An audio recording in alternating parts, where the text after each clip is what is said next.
Hello and good morning. Welcome to Bloomberg Quint, India's first digital live streaming business news service. You're watching Indian Open and I am Neeraj Shah. Good morning, Neeraj. Good morning, Neeraj, and a very good morning to all of our viewers. Friday, but a busy one. Let's get straight to the headlines. The US calls Pakistan a safe haven for terrorists, suspends all security aid to the country. The Bloomberg Commodity Spot Index hits a 3-year high as manufacturing activity picks up across the globe. Indian Overseas Bank wants to hit the reset button, plans to write off nearly 7,000 crore in accumulated losses against the balance in its share premium account. Fitch says India has the highest potential growth rate of 6.7% among emerging markets, this ahead of a release of the advanced GDP numbers, which are expected to show 6.7% growth.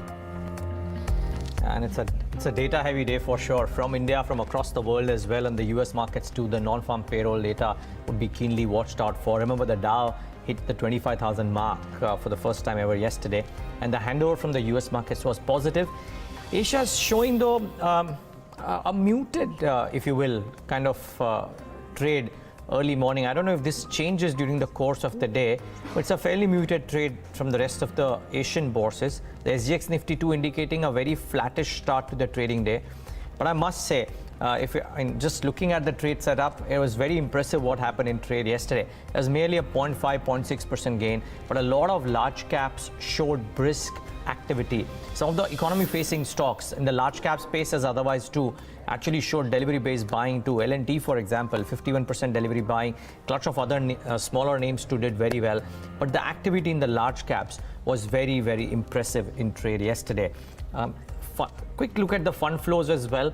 And I think you can look at either the NSDL or the provisional data. If you just look at the provisional data, FIs have bought in 212 crores in the cash market yesterday, and DIs too have bought in, ever so slightly. But FIs have been continuing to buy in the Indian markets for the last 4 days. However, the only problem, or not really a problem, but just that I believe it's too early to call this a trend and too small a number to really, make too much of it. But all 4 days, we've had some buying from the FIs, so that's interesting. However, as I gauged through most advice notes that came out post-market hours yesterday from traders or otherwise, I think everybody's saying that even if you want to trade cautiously with strict stop losses. Don't go out and make heavy-duty positions, at least from a retail trader's perspective. So that's something that every retail trader should keep on his mind. What to watch? I think commodities would be interesting. And the LME strong close at the Bloomberg Commodity Spot Index, which tracks 22 raw materials, ended at the highest since December 2014. That's a significant number, and that should well keep the commodity-based stocks excited as well. Oil too, by the way, is near 3-year highs. US stockpiles extended the drop, and that led to crude surging as well. This isn't a net positive for markets per se, but let's wait and watch what happens to the crude-dominated stocks. ONGC has been in the thick of action for more reasons than crude, but this could only add fuel to fire. However, in stocks to watch, and yes, ONGC and the commodity-related names would be the ones to watch out for sure. Amongst others, I think Idea, the news came out during market hours yesterday. Brokerage notes have come out. Most brokerages have been positive or have taken this announcement well. CLSA has in fact raised target price to 130, so do watch out for that one. I'm a bit unclear as to how IOB could react, but it's an important stock to monitor today. They're going to utilize the share premium to write off close to 7,000 crores of losses. It's an interesting action by a bank. Haven't seen this, at least to my knowledge, for a while. Let's wait and watch and see how this small cap reacts in the session today. Amongst results that came out, I thought GM Breweries was very interesting.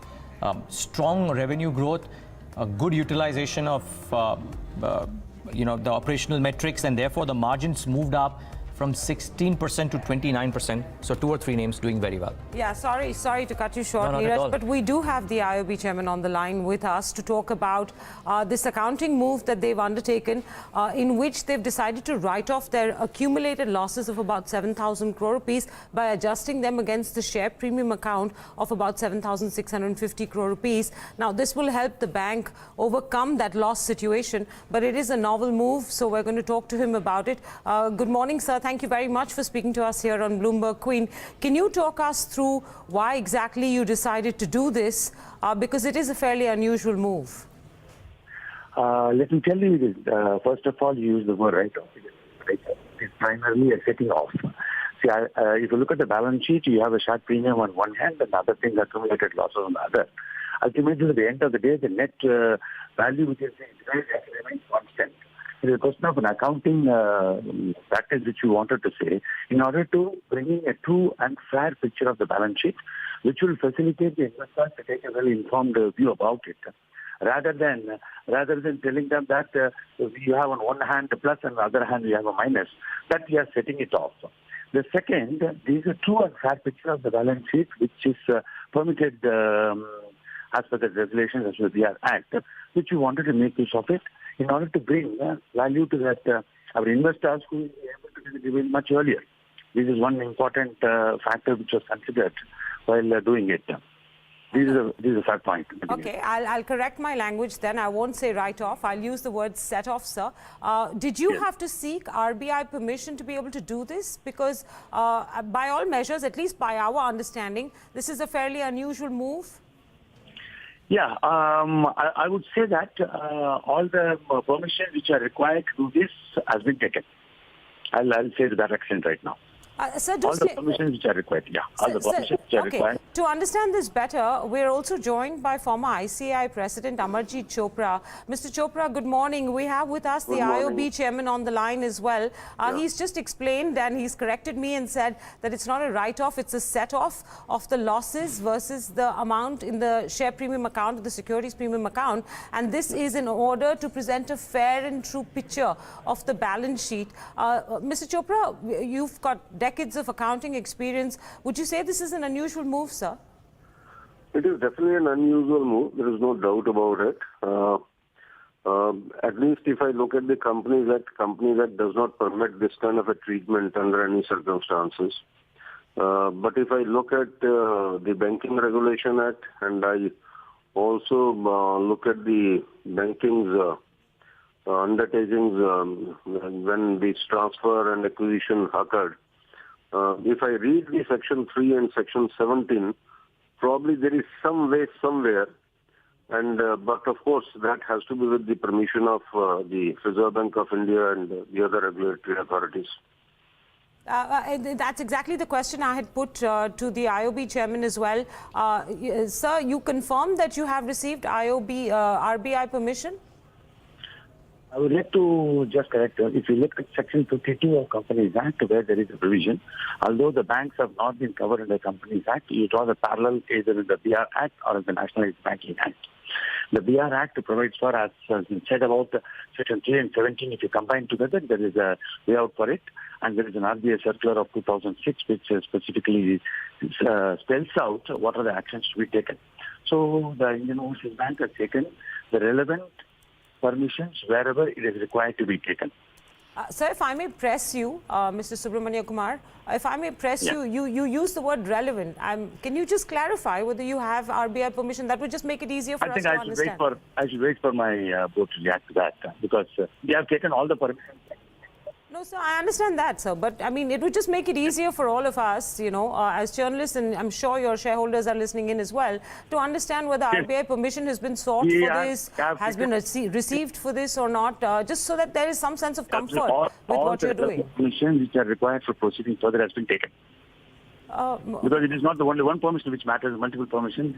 Of course, sir. I'm not asking just about the multiple permissions. I'm sure you're going to you've received board permission, otherwise you would not have notified the stock exchange. I'm sure you will put this to shareholders, as you already spelled out in your notice to the stock exchange that an extraordinary general meeting will be called to do this. I'm just specifically asking you one very simple question, sir. Did you have to seek RBI permission? Have you sought it? Have you received it? All the permissions which are required for doing this EGM as well as for doing this particular notice has been taken. All right. Yes, just stay on the line with us. Mr. Chopra, how do you read this move by IOB? You know, they say it is to present a fair and true picture of the balance sheet. You know, but from my very little amateur understanding of accounting, losses are a P&L item and not a balance sheet item. How would you read into it, or have I got it wrong? No, I would say that probably it may not be very fair to say that it is only done to represent a true and fair view. Probably their compulsions are somewhat different. They might either it could be some buyback of some bonds or something else, or there could be certain other considerations. I don't think that... Mr. Chopra, can you repeat that about compulsions? I didn't quite understand that. No, I personally feel that they may be knowing better why they are going ahead with it. Whether... because no bank will like to show two huge losses on their balance sheet, though these have occurred operationally in the... So are you suggesting, Mr. Chopra, are you suggesting that other banks should also use their securities premium account to set off I think losses? For them to spell out, I don't want to say anything. I will only say that in 2002 probably, Global Trust Bank, which was under the Companies Act also, they wanted to do it, but the High Court at that particular point of time, Andhra High Court, considered it to be an ill-conceived scheme and didn't allow that to happen, very frankly. So I will stop at that. I am very sure that if the regulator, one thing that we cannot ignore under any circumstances, if the government and the regulator are willing to allow any of the entities to go ahead with certain things, probably they will be more than willing to do it. And here, if the MD says that they've already obtained all the permissions which are required from the regulator, the RBI and the government, I think his job is done. Beyond this, I don't think he can comment anything more than that. And so far as I am concerned, I look at it as a very, very unusual practice that share premium account of any bank or any entity is utilized to write off the operational losses. Because if I look at the Companies Act does not permit it. And if at all you are touching the share premium account for any other purposes, it will be considered as reduction of the capital, and then all the measures which have to be taken for the reduction of capital have to be taken, including the permission of the courts. Sir, can you just spell out for our viewers, just to be clear, because not everybody might be familiar with why it's unusual to use money lying in the securities premium account to set off losses. Usually, if I understand the Companies Act correctly, it is that money is only used for bonus shares, buybacks, and any expenses thereof, right? Or writing of the preliminary expenses, etc. There are 5 uses that you can put it to. You cannot put it to use for absorbing your operational losses. If you want to do that, then you have to go through a particular procedure, including the High Court approvals, for the purposes of reduction of capital, which is not the Companies Act for the purpose of the banking company is not applicable to them. So what they require is they have to go through the Section 3 of the Banking Transfer and Acquisition Act and also the Section 17 of the Banking Regulation Act. If I read them, these are so loosely worded that probably they might be allowed with the permission of the regulators. That's all I would like to say. Fair enough, sir. And I think the IRB chairman, Mr. Subramania Kumar, has just told us that he's got all relevant permissions, even if he is not specific about RBI. Mr. Subramania Kumar, I just wanted to add one point. Yes, sir. There was mention about there is no provision in the Companies Act. There are some settled cases as well, Section 52. Very clearly, court cases have been settled where it has been permitted to be taken out. There are some 5-6 cases which are very much available on the public domain wherein this has been done. As regarding the Global Trust Bank drawing of the comparison, that is a Companies Act. That is in a different connotation. If you go deeper into it, it cannot be drawn as a parallel to what is being done in Universal Bank. I don't think Mr. Chopra was trying to draw a parallel. That's exactly what I have said.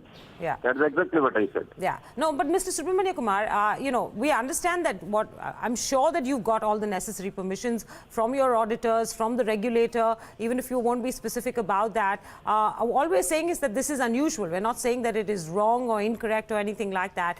Could you explain to us what has prompted this? For instance, are you looking to go to market to raise fresh money before which you wanted to be able to clean up this current situation, and therefore you took this rather unusual move? But my balance sheet, the balance sheet is becoming stronger and stronger in terms of reduction of NPA, in terms of increasing the operating profit. When these things are moving towards a positive end, it is the right time that we need to bring the value in terms of correctly projecting the balance sheet. That is exactly what we have been trying to do, and with the future in view. Okay. That's all I can tell so far. Yeah. Fair enough. One final question, Mr. Subramania Kumar. Is it your understanding from the, the conversations you may have had with the regulator to seek your specific permission that this might become, in fact, a common thing across banking, that other banks that are staring at large losses might use, let's say, money lying in the securities premium account to be able to set off their losses? Sorry, I may not be able to comment. It is beyond my role, which I'm just doing. I'm just looking only at Indian Overseas Bank as of now, nothing beyond. All right, sir. We appreciate you coming and joining us on Bloomberg Queen to clarify that. Mr. Chopra, one final question. Would you be alarmed if you saw other banks do this as well? Do you think this might, in fact, become a trend? I'm definitely alarmed. There's no doubt about it, because I personally feel once this is one of the precedents which will be used by all other banks also now. All right, let's see how RBI responds to that. I think we have written There is no doubt about it. We will seek comment from RBI for sure through the course of the day today to find out on what basis they have permitted this. I'm sure they have their reasons. So, but like you said, very unusual. They have permitted to allow the banks to claim their balance sheet, but I think now it will be used by everyone else. And they want to improve their ratings. They want to buy back some of their bonds. Might be even going ahead with some of the issues.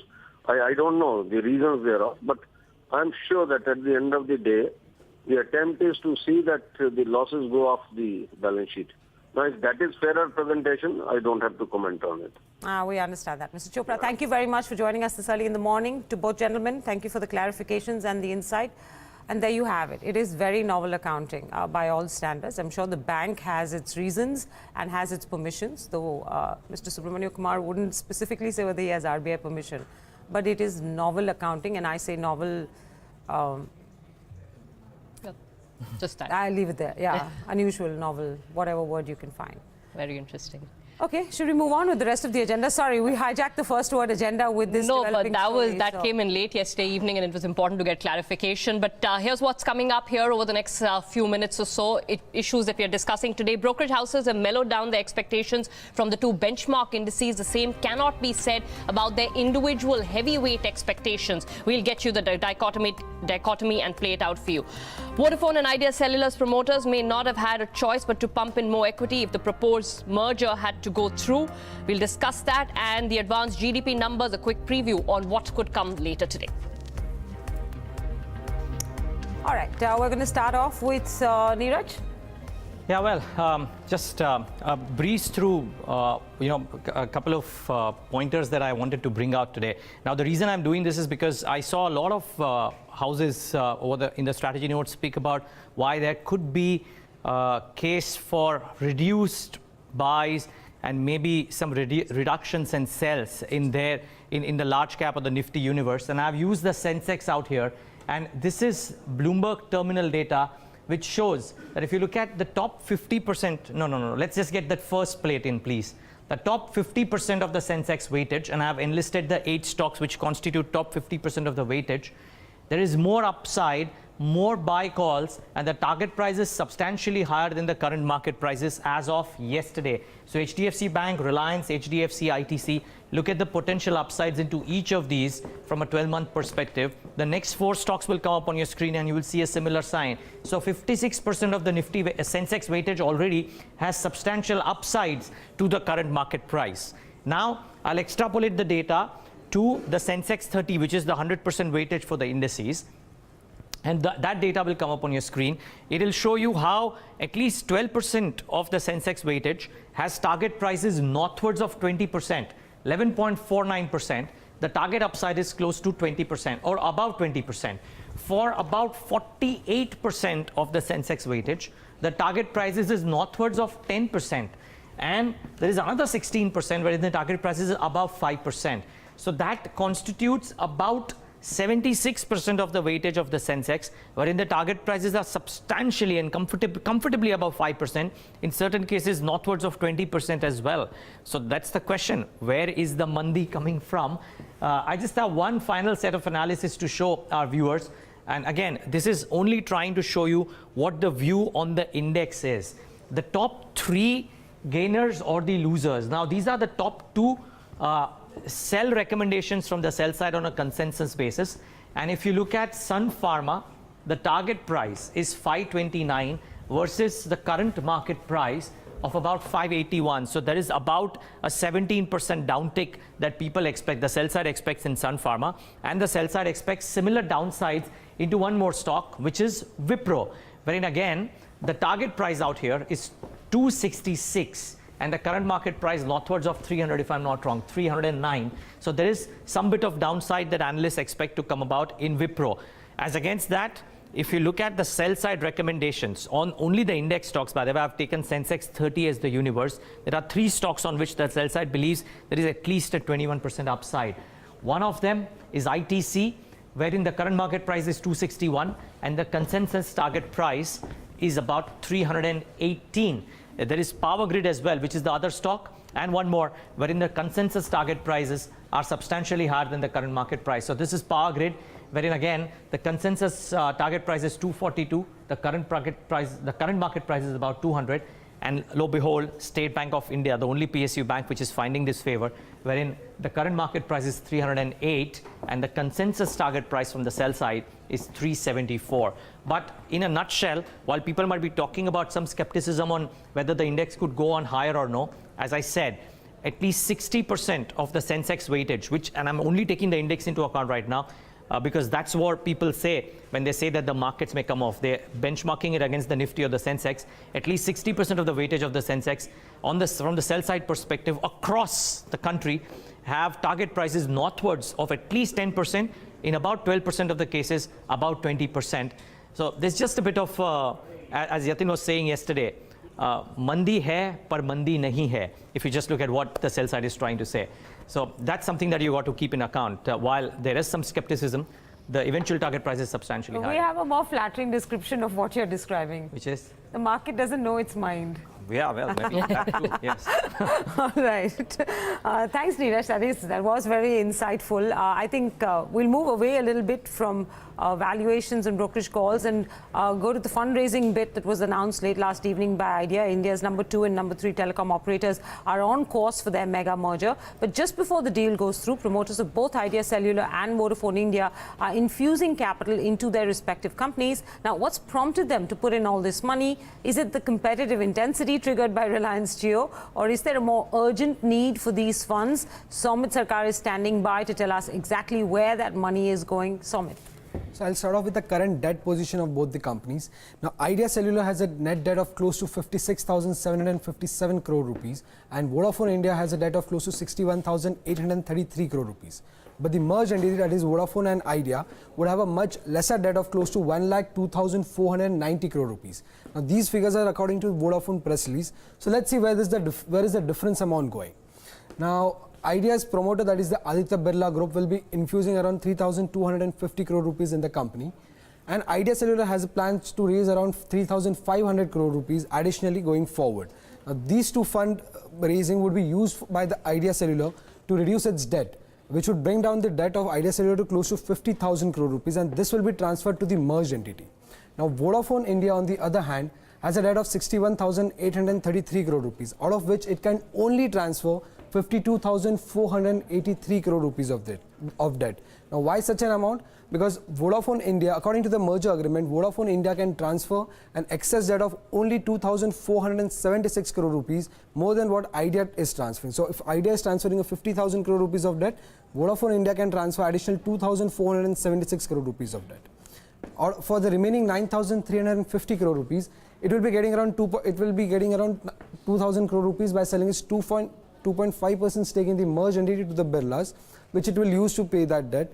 And the remaining 7,390 crore rupees, there will be a fund infusion by the global parent company, that is Vodafone PLC, which it will be used to repay the remaining debt of 7,390 crore rupees. Now, this raises the question whether this fund infusion was required at this point of time to reduce the debt. Yes, it was, if the merger had to go through. Now, according to the merger agreement, the net debt to EBITDA of the merged entity, that is the leverage ratio, at the point of completion of merger could not exceed 6.25 times. Now, the merger is expected to complete by June 30, 2018, and at that point, the leverage ratio, that is net debt to EBITDA, cannot exceed 6.25 times. Now, currently, the merged entity's net debt to EBITDA is at 6.9 times, because the total debt is around 1,15,000 and the 12-month ended September EBITDA is around 17,000 crore rupees. Now this EBITDA figure could be further under pressure going forward because there's a 57% cut in the interconnect usage charges which would impact the earnings of the company, and also there's continued competitive intensity in the market which would impact their EBITDA going forward, and this leverage ratio could further rise. Now, as Vodafone's debt contribution to the merged entity is linked with that of Idea Cellular, a fund infusion from Idea Cellular was a must for this merger to go through. Now, after this fund infusion of close to 6,750 crore rupees, the merged entity's debt would be close to 1,02,490 crore rupees, and the leverage ratio, that is net debt to EBITDA, would be close to 6 times. So this fund infusion plus the whatever money that they are getting from the stake sale in the tower assets will act as a buffer for this merged entity for the merger to go through. Okay, Samit, I think the question that shareholders of Idea, the listed company, and then eventually the merged company will be asking just one pertinent question, and which is that what does all of this mean for us? So I'm assuming that if the Birlas are putting in more money into Idea, their stake in Idea will increase. So what does this mean for the minority shareholder? See, for the minority shareholders, that is the Idea public shareholders in the merged entity, they will be owning less stake in the merged entity, that is around 26.4%. for a company which will have less debt. Now, earlier they were supposed, before the fund infusion plans, this was the proposed shareholding pattern of the merged entity where Vodafone was supposed to own 45% stake, Idea promoter at 26%, Idea public shareholders would have around 28.8%. But now they will have 26.4% stake in a company which will have less debt. Okay, so effectively they might own less of the company, but they'll own a healthier looking company. Yeah. Right? Yes, that is what is expected to come out. All right. Okay. I think that wraps it up for us. Anything else you want to add for our viewers in terms of things to watch out for as this fundraise takes place and the merger closes? Brokerages are very bullish on this merger and also because of this fundraise, because it shows the promoters' commitment in the company and the fact that they are putting in money and they're not asking from the public shareholders to put in money. So it's a good thing. That's what brokerages are pointing out. All right. There you have it. The Idea fundraise. We're moving now to Yeah, we're just going to keep it very quick. We just got the advanced GDP numbers. The advanced GDP numbers have gained a little bit more importance now that we have a February budget, because you go into the budget without a Q3 number. So it's the advanced GDP numbers that you base all of your budget calculations on. So just telling you what is being expected. Now, broadly speaking, consensus is around a 6.7 number. So if you look at the annual GDP numbers until now, if you get a 6.7% number, which is what the professional forecaster service is suggesting, it will be the lowest since FY14, but it would be only mildly lower than the 7.1 that you got last year. I just want to flag off that you may also get revisions to FY17. If you get revisions to FY17, then all your mathematics for this year's number and the quarters in which adjustments happen will change. This year's quarterly GDP numbers could also change if there are backward-looking adjustments. So watch out not just for the advance estimate for the FY18 GDP, watch out for adjustments to quarterly numbers in the FY17 year as well. Now, if you get a 6.7% number, what does that mean? Well, you've done Q1 number at 5.7%, Q2 at 6.3%. So the average of H1 adds up to about 6%, which means if you need to make 6.7%, your Q3 and Q4 together should give you 7.4%. The reason that mathematics is important to keep in mind, because that suggests a fairly quick recovery in the growth rate from where we were in Q2, which was just at about 6.3%. It can happen. It is being assumed that it will happen. There will be some base which will play into it. Plus, there is a pickup in activity sequentially, which is being anticipated. So you could get it, but it's not an easy task to actually get that 7.4% number. Beyond that, there are a couple of questions to watch out for. As I said, watch very closely to see whether there are revisions in the FY17 data, because if there are, it changes the mathematics. Watch whether the nascent capital formation recovery that we saw in Q1 and Q2 of this year is expected to strengthen. So what is the full year addition to gross fixed capital formation? The weakness that we saw in consumer spending in Q2, does that become a full year phenomena? And then, of course, government spending related segments, how are those doing and how are those being projected? And I just want to close off very quickly by saying that, there's always, a gap between the advance estimate and what the final number comes out to be. And what I would want to ask the CSO when he does his press conference today is that in a year like this year, when there has been disruption, could the gap between the advance estimates and the final numbers be steeper than what it has been in the past, or what the range has been in the past? So just this evening, right? This evening, 5:30. All right. These are the last numbers we'll have before we go into the budget? Yes, that's why all important. Wow. All right. There you have it. I think we've prepared you for the day. Yep, we prepared everybody for the day, I guess. But lots to watch out for. I think today, aside of what happens in the market, the evening becomes even more important. Thanks so much for that, Ida and Menka. But we'll tilt towards the day's trade now for the next 1 hour at least, and discuss. Remember, but a bit later on, we'll discuss the investment strategy for 2018 with Pramod Gubbi of Ambit Capital. Take a health check of the diagnostics industry with Velumani of Thyrocare, and see how Bharat Electronics defense order book is looking with the chairman MV Gowtama. However, as I said, full tilt towards the day's trade. Let's start off with Agam Vakil, who's standing by with the FNO setup for the morning. Good morning, Agam. Good morning, Neeraj. Well, the Nifty continues to move around the range of 10,500, and again, we are looking at very little change with respect to open interest in the Nifty futures, or for that matter, the Bank Nifty futures. When it comes to the Nifty, again, a little bit of an increase in Nifty Bank futures, unwinding of 1%, and with that, the WIX too hasn't seen too much change. We're looking at a decline around 1.5%, firmly above the mark of 13 though. The Nifty put call ratio has also moved slightly higher at around 1.54. And in terms of changes in open interest as far as options go, what we're witnessing again is activity in the same options, that is the 10,400, which saw put writing, in the 10,500, which saw unwinding in calls yesterday. There are two stocks which have entered into the FNO ban, so we can expect restricted trade in JSPL as well as Gen Irrigation. On the other hand, Reliance Communications moves out of the ban, and we're also watching out for something like an Allahabad Bank, which saw substantial longs building in yesterday, with the underlying moving up as much as 2%. So plenty of stocks to watch out for, but as far as the benchmark indices are concerned, consolidation continues. Okay, Agam, many thanks for that. Let's get in Mukesh Singh with his thoughts on what's happening in the derivative space specifically. Mukesh typically talks charts, but let's ask him if he's looked at the derivative positions recently and if there are any option strategies that he would recommend. Mukesh, good morning. Thanks for joining in this early. What have you made of the index, and are there any option strategies that people can initiate on either the Nifty Bank, or any of the other key indices? Good morning, Neeraj. This market has been consolidating for a while, as Agam rightly pointed out. The indices made a high on 27th December, and in this consolidation, the range having developed for Nifty is 10,560 to 10,400. These narrow range bars generally are the breeding grounds for the next set of trends, and hence, after this contraction is over, we can expect a good thrust in key benchmarks. But as far as trade is concerned, then I would be more keen on selling call options around 10,700, or maybe a put option of around 10,300.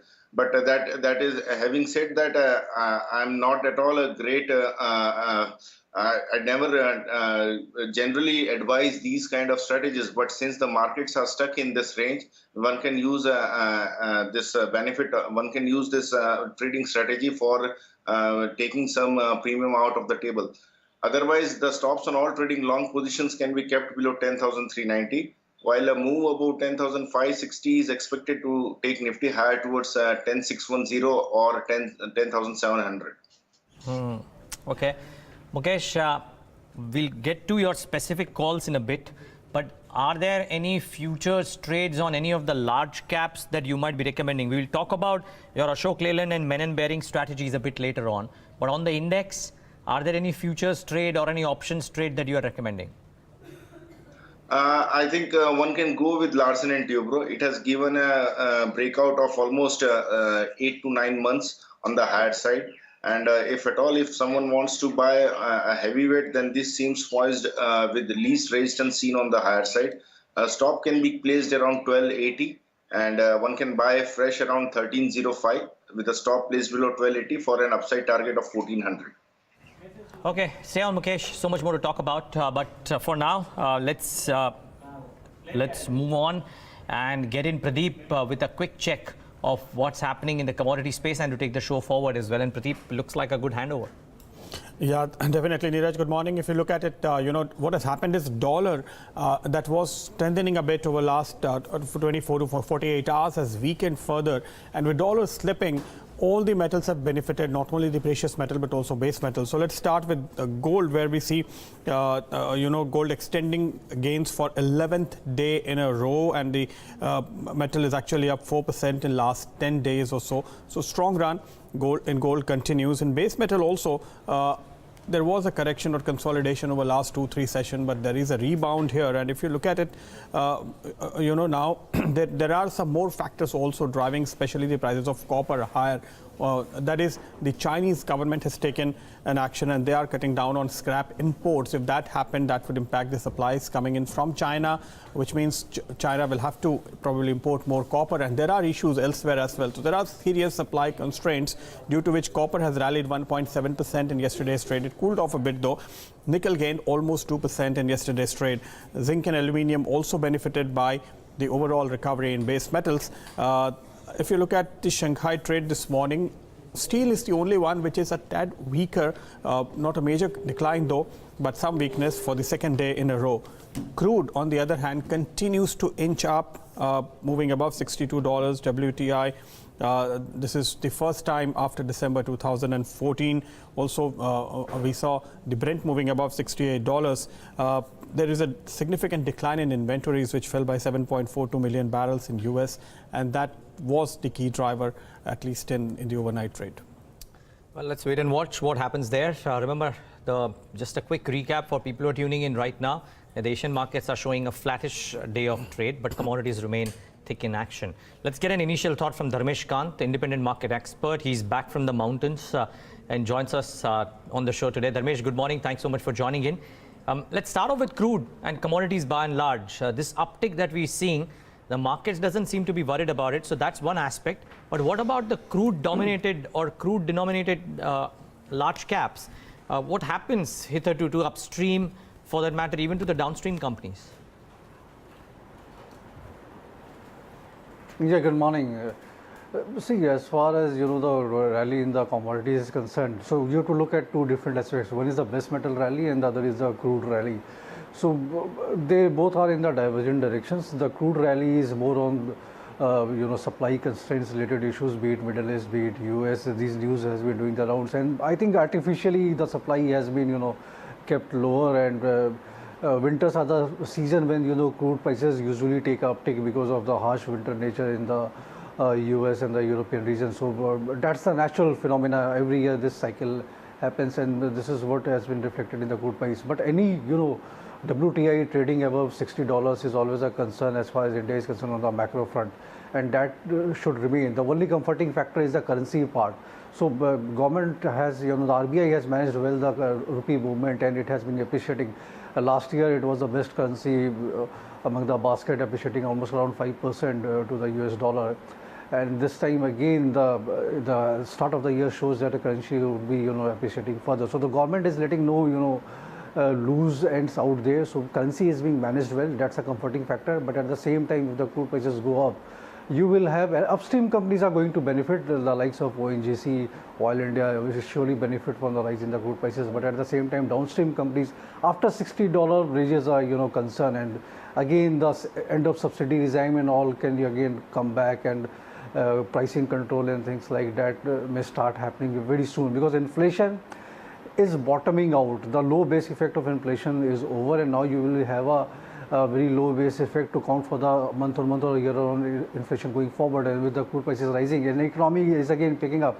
So that will add to the inflation, and that would be the biggest concern. So I think here you will have downstream companies coming under pressure again.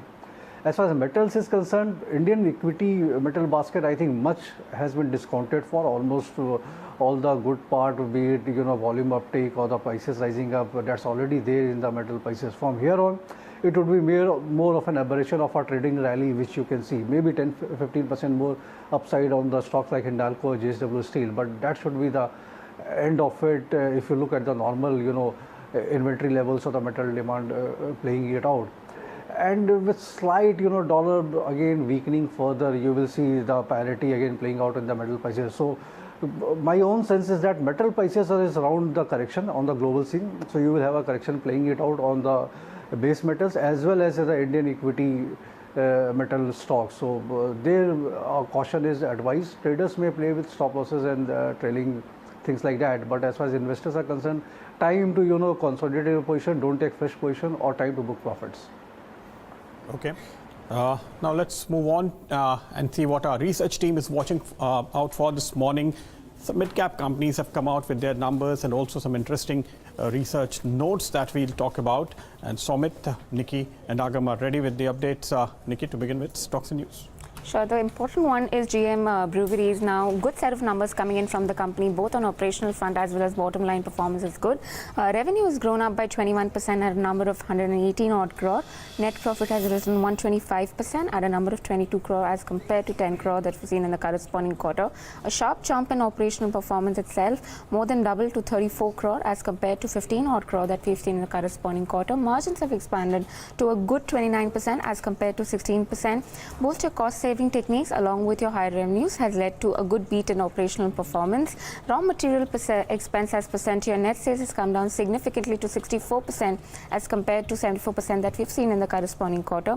Second in the list, we have Bharat Forge and RK Forging. There you have US North America Class 8 truck sales being reported for the month of December, a good 77% rise on year-on-year basis and a good 15% jump that we're seeing on month-on-month basis.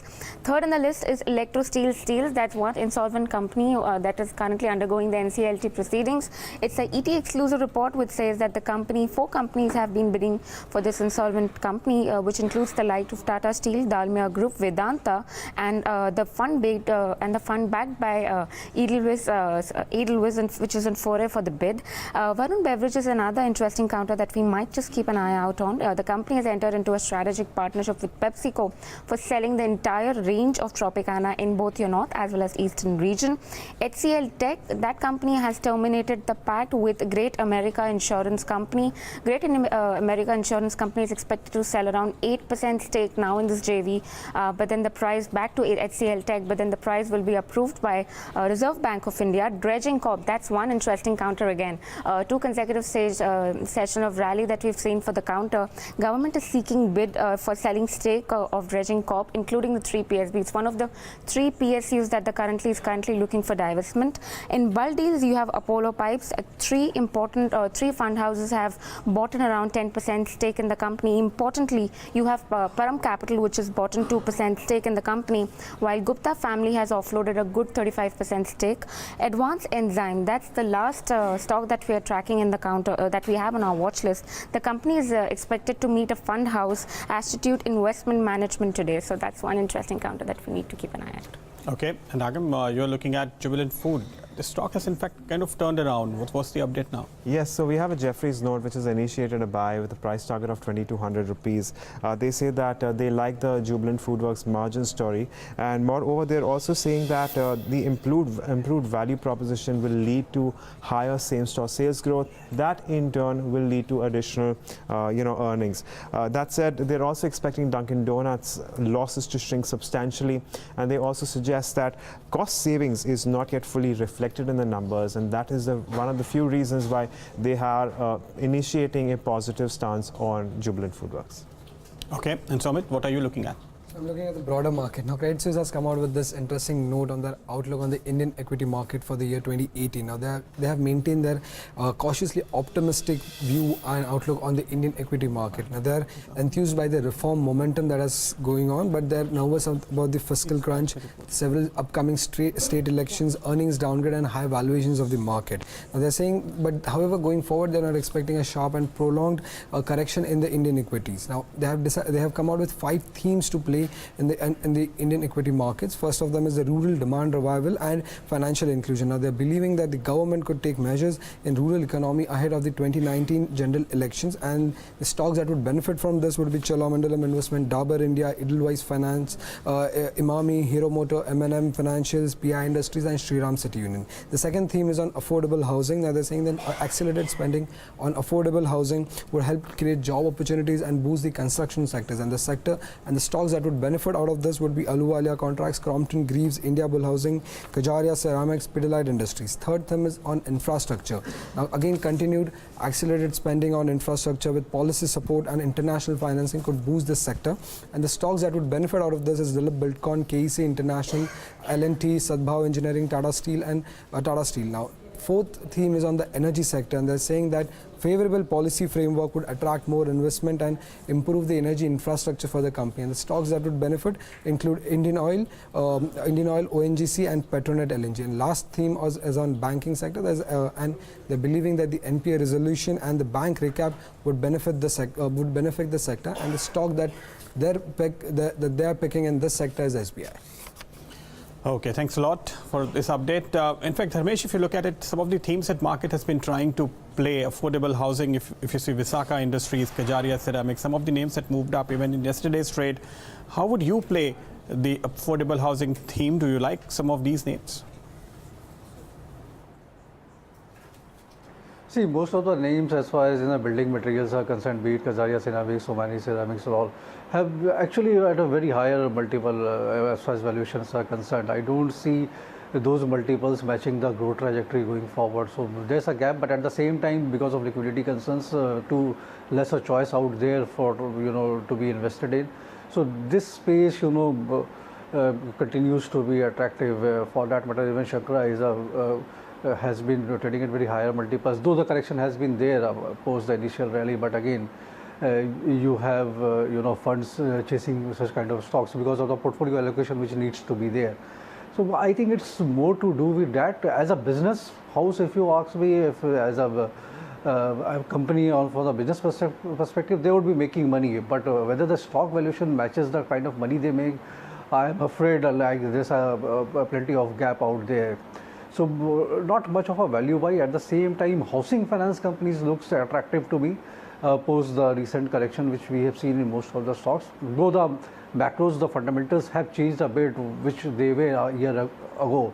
Like cost of funds will definitely go up, interest rates are firming up. So that is the reason why you have seen a healthy correction setting in. From here, any buying opportunity coming into the housing finance would be purely on the business play, the type of growth traction they are going to get through their penetration pan-India kind of a level. So the companies like LIC Housing Finance stands out there. I think LIC Housing Finance, Canfin Homes, Repco is a good bet out there. One should be invested into that. DHFL has already rallied a bit, so one should be avoiding. Real estate sector on the low cost side, few companies have shown traction. Some traction is there. Then again, there you have to bet on stocks like Sova Developers or from Pune states like Kulte Party and all. So rather than going into the mainstream frames like DLF or an SDIL. So those two companies should be avoided, though there has been a sharp rally in DLF. But Kulte Party, Sova Developers do look attractive to me. Anant Raj from the Delhi side. These are the stocks one should be invested in. Overall, net, if I may sum it, mid cap and small cap stock I think is now in a frenzy zone. So the valuation is through, exaggeration of valuation is through. Now you are entering into a frenzy movement, so one has to be very careful while picking up stocks. Okay, that's a fair assessment. But it's 8:48, so that time of the show when we should get you some technical trading recommendations as well. Now, Mukesh, we took your index view. Mukesh Singh, of course, we took your index view, but as we said, we deferred your stock recommendations for this segment. What are the two stock ideas that you have and why are you choosing them? Neeraj, the first stock idea is Ashok Leyland. It seems to have formed a good double bottom on the charts, and with the right leg of the pattern taking support on the 200 days exponential moving average. Prices in yesterday's trading crossed and closed above the valley area of the pattern, and hence are indicative of a larger leg higher. Therefore, traders can buy around 126.50. Stop is to be kept below 123 for the possible target of 140 and higher. The second stock which has been covered is Menon Bearings. Mid caps and small caps are on tier right now, and this one seems to be excellently poised on the charts for a move towards 135-140 value area. The volume-led breakout can ensure that the said target can come sooner rather than later, and hence one can buy with a stop placed below 93 for the target of 130-135. Okay. And let's stick to charts and technicals and onto our special segment, Bloomberg Edge, wherein Jayesh Kelani gets us, well, a pattern that the Bloomberg terminal throws up on a stock chart. And Jayesh, what's the stock on the radar today? Morning, Neeraj. So I'm looking at Interglobe Aviation as the stock to watch out for. That is because the fear and greed indicator, which is a proprietary Bloomberg indicator, has turned positive as of yesterday's close. Let's first have a look at how the fear and greed works on the... So it is a spread of two weighted moving averages of the true range concept. It's a proprietary Bloomberg indicator and it oscillates on a zero baseline. So it becomes very simple to decode the indicator. Positive value is buy and negative value is sell, which is also represented by the green and red colors respectively. So when it turns from red to green, you go out and buy, and when it turns from green to red, you go out and sell the stock. And going to the chart of Interglobe, as of yesterday's close, we have seen that the green bar will come up on your screen, which shows that Interglobe Aviation, the fear and greed has actually turned positive, and we can look at some potential upside. Now, as per the Bloomberg consensus target price, the return potential stands at about nearly 15% for the stock. And the efficacy of this indicator, Jayesh? So Neeraj, if you had bought all the indicators in the last 1 year, net result would be 20%. Now, okay, thanks for that, Jayesh. Mukesh, me and Pradeep were talking about this day before yesterday, that if you look at the three aviation companies, in the last 3 months, Jet Airways has had a big headway. It was playing a bit of a catch-up to the others. Now, is there a case for either SpiceJet or Interglobe Aviation to now start doing that, play a bit of a catch-up to the move that Jet Airways has had? Would you buy either Interglobe Aviation or, for that matter, even SpiceJet? Neeraj, the sector is in a dream run, and obviously currently it is being led by Jet Airways. But as you rightly pointed out, there seems to be a case wherein now one can book some trading profits in Jet, and one can look for a buy in Indigo or a SpiceJet. Both are between the two. I think SpiceJet is better placed on the charts. But on 28th, when I was in this show, I had recommended Indigo as a buy. Unfortunately, volatility ensured that the stops were hit, but the stock seems to be forming some good trading base around this 200 days exponential moving average of 1140. So there is not more of a room on the downside, but on the higher side, if this stock starts playing catch up to the Jet Airways, then one can even expect a move towards 1350, 1360.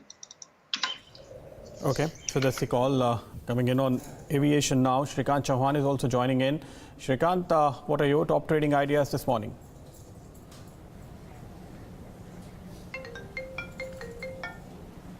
Good morning. I think, the way yesterday the market was there, a lot of mid-cap stocks as well as small-cap stocks did extremely well, which are actually representing to their sectors. Yesterday we saw a good amount of activity in all textile companies towards the end, and in that we like Arvind Mill, which closed around 453, 455 levels. Here we have viewed that it is into a long-term breakout formation, and on weekly basis also the stock has formed some interesting formation of consolidation. So based on that, we are expecting stock is going to move towards 500 levels, but in the short term, at least 470 is not ruled out. So with a stop loss at 440, one should look for adding Arvind Mills to a trading portfolio with a target of 470. The another stock which we like is PNB, Punjab National Bank, and if you go through with its volume pattern, then it is very interesting.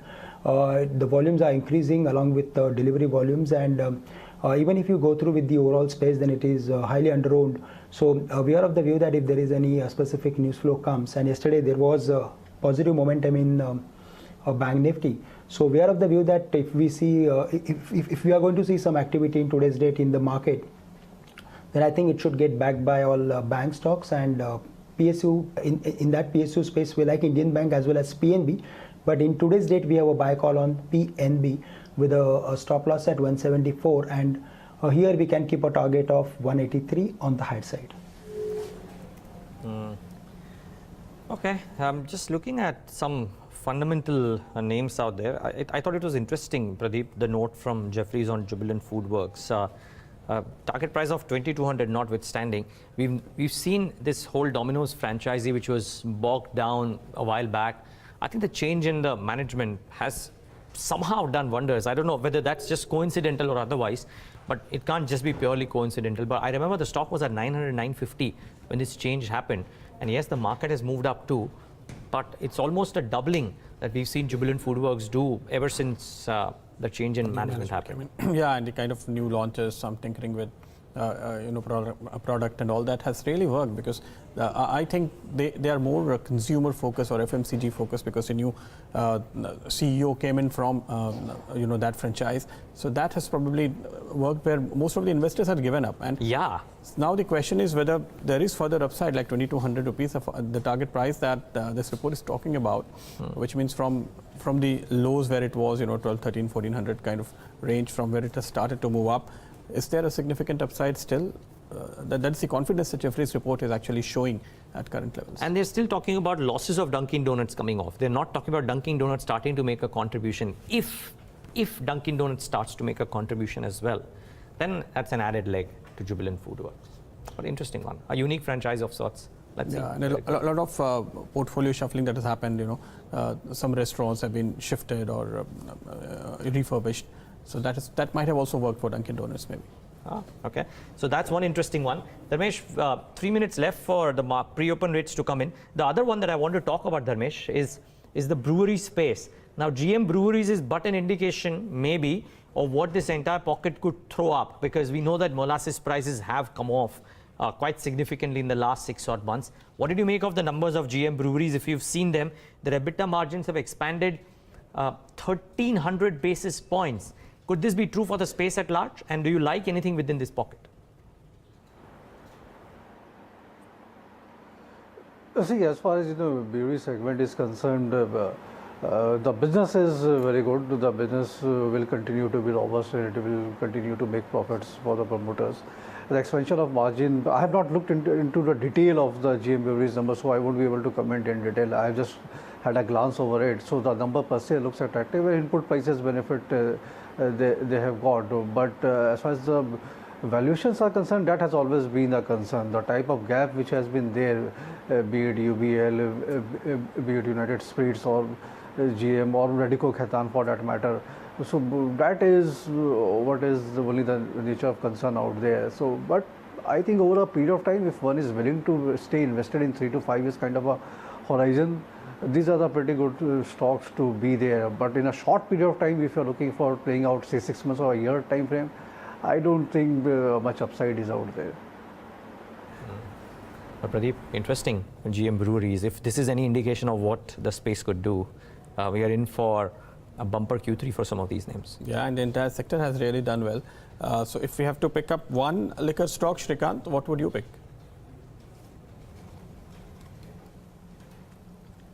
I think McDowell did extremely well, and it is very close to its price target of 4,000, 4,100. But I would like to go with Radico Khaitan, which is trading around some 300 plus kind of levels. Yesterday there was good amount of activity.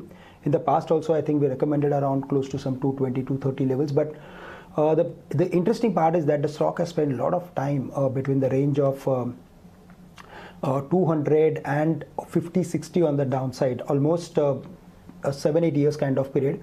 And in the month of just August 2017, the stock was around 140. From there all the way the stock is now moving towards these levels. So I think this catch-up rally is going on, but at the same time, the way the volumes are there, the way the price expansion is there, and the way the technical pattern is there, I am of the view that it is into completely a new impulse or new trending up move. So Radico is heading for at least 500 in next couple of months, or maybe it will take maybe a year. But any correction will be an opportunity to buy this stock. Even at current levels also, one should look for taking some long positions, because in this particular range also between 310 and 270, the stock has spent almost 2 months. So I think the consolidation is over, and now the stock is again heading for some higher levels. So it's a buy at current levels, 308, 309, and we can keep a target of close to 370 on the high side.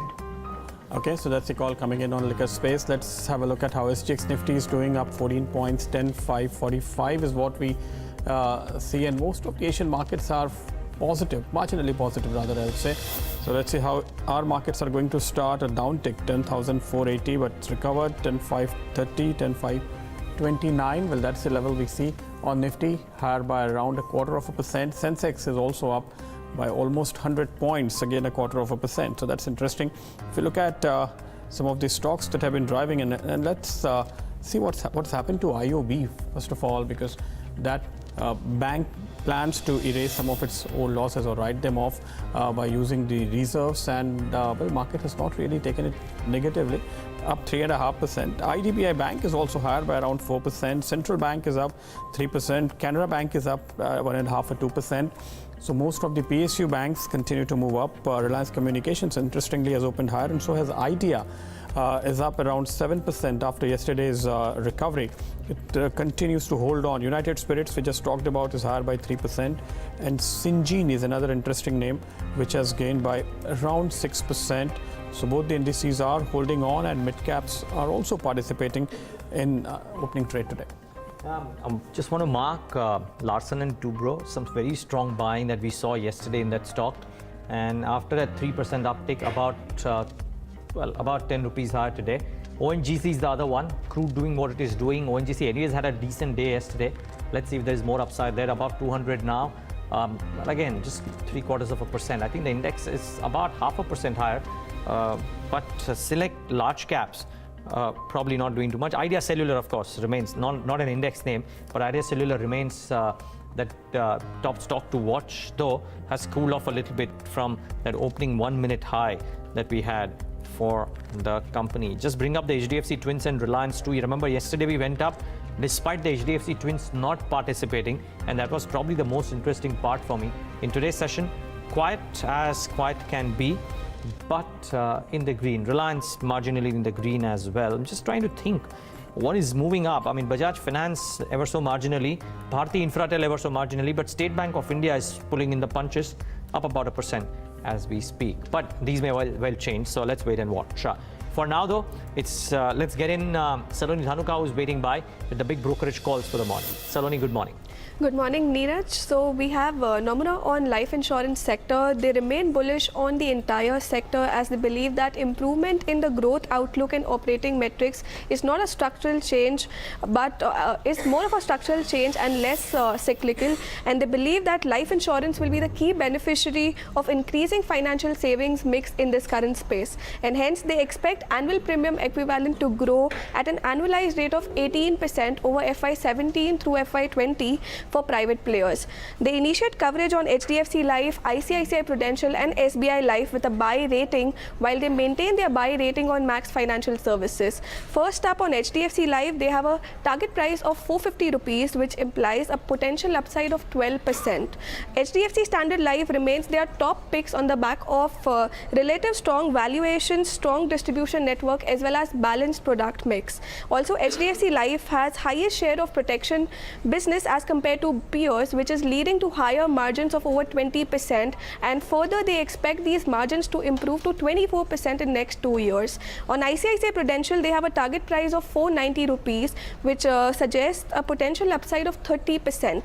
They believe that increasing protection share from the current heavy ULIP business share will drive growth at an annualized rate of 38% over FY17 through FY20, while for SBI Life, they have a target price of 840 rupees, which suggests a potential upside of 20% from the current market prices. Strong distribution mix along with lowest operating ratios among its private players will drive growth in next 2 to 3 years for SBI Life. And lastly, on Max Financial, they maintain their buy rating with a target price of 680 rupees, which implies a potential upside of 20%. Max Life has increased its market share from 3% in 2014 to 5% in FY17 due to its tie-up with Axis Bank, and hence they expect value of new business to grow at 22% CAGR over the next 3 years. So several reports coming in on insurance once again. Well, thanks a lot, Saloni, for the update. There is one stock I would like to mark. We discussed under stocks in news, as Nikki had mentioned, Apollo Pipes, where several new investors have gotten. This is actually the Amulya leasing that we talked about 3 days back. The name has changed now. What is interesting is one name, Kotak Mahindra Mutual Fund, coming in and acquiring stake here. Dharmesh, are you tracking this stock? Do you have a view? Yeah, good morning, Pradeep. No, I'm unfortunately not tracking the stock, so cannot comment on that. So stock is locked at the 5% upper circuit this morning, I guess. But yeah, so I mean, the other interesting bit is, of course, Param Capital coming into this as well. Remember, I think when this first deal happened, Vallabh Bhansali was amongst the key names. In addition to one more, I'm forgetting the other promoter, Darshan. It was Param only. So Param Capital and Vallabh Bhansali had bought it at the first tranche. And now Param Capital has added more. Mukul Agarwal is a fairly renowned HNI, and added to that names like Kotak Mahindra MF, which have bought a large stake as well. So just goes to show that there are a clutch of investors who believe the company can go up, sans a promoter. And this is the classic model, right, wherein you have Ps or investors coming in and driving the company higher. I think the promoters have... So I think there was a scheme of arrangement in which Amulya Leasing was merged with Apollo Pipes. Yeah. And that is why, the promoter, we saw that the promoter exited that 37% stake. Yeah. Because on the combined entity, that stake would still remain there. And Vallabh Bhansali was there, Ajay Rayan was there, Param Capital was there. The entire family, I think 2-3 members of Vallabh Bhansali's family had come in. So that was the story. And I believe there's an MK note that has come out in terms of this. So we'll discuss, you can get more information from that, what this company does. Yeah, so it'll be interesting to actually put out this note somewhere on the site today. We will do that, and people can tune into the website www.bloombergquint.com and get more about this. But it's just a very interesting model that I believe is now starting to emerge, wherein it's not just largely a 75% promoter-driven entity. A lot of people derive comfort wherein a large shareholding is also held by noticeable shareholders who would probably have a say in the way the business would be done as well. But that's not all. I think what's also very interesting that we're bringing out today is the kind of pattern that we're seeing in the buying and selling in the Indian indices. In 2018, a large chunk of money made its way, or at least looks like it's making its way into mid-cap and small-cap stocks as well. And investors seem to be moving out of expensive stocks and choosing to bet on what's typically known as old economy stocks, metals, cement, utilities.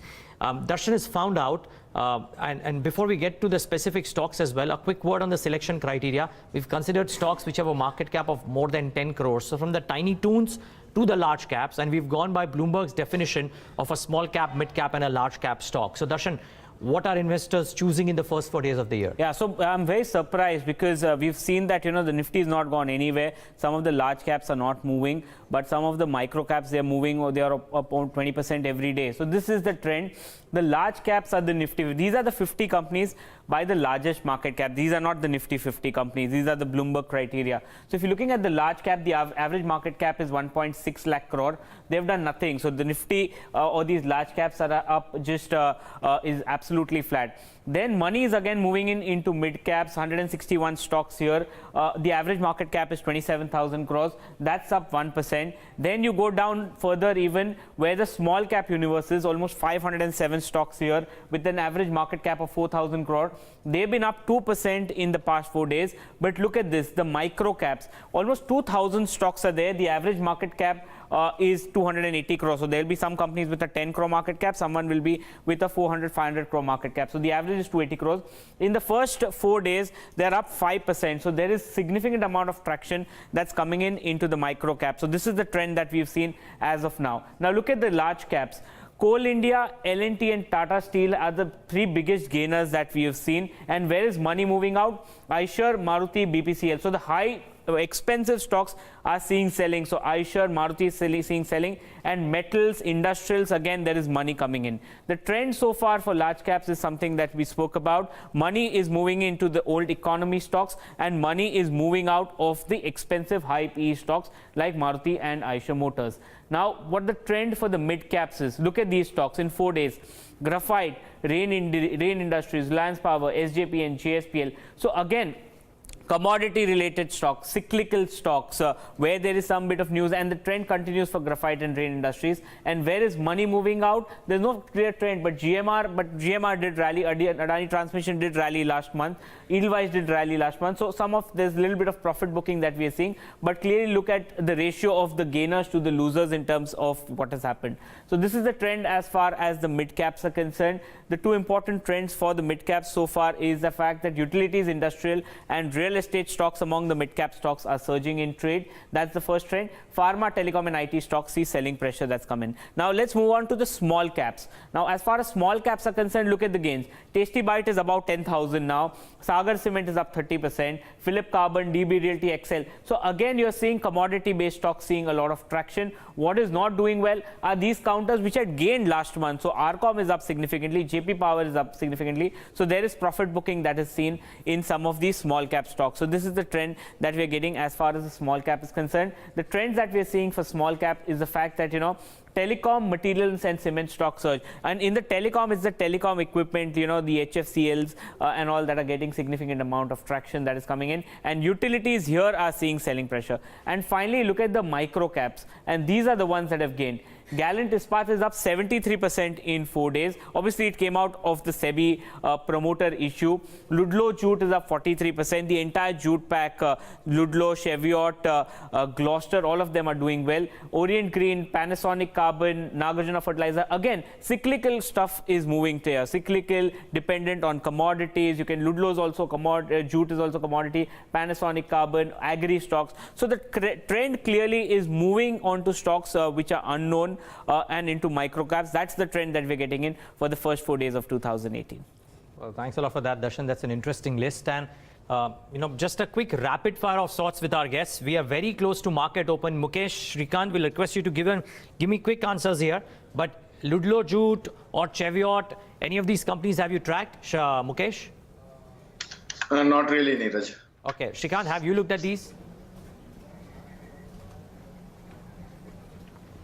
I think Cheviot has spent a lot of time between this 1350 and 1400 mark, and now in last 2 days the stock has broken this range.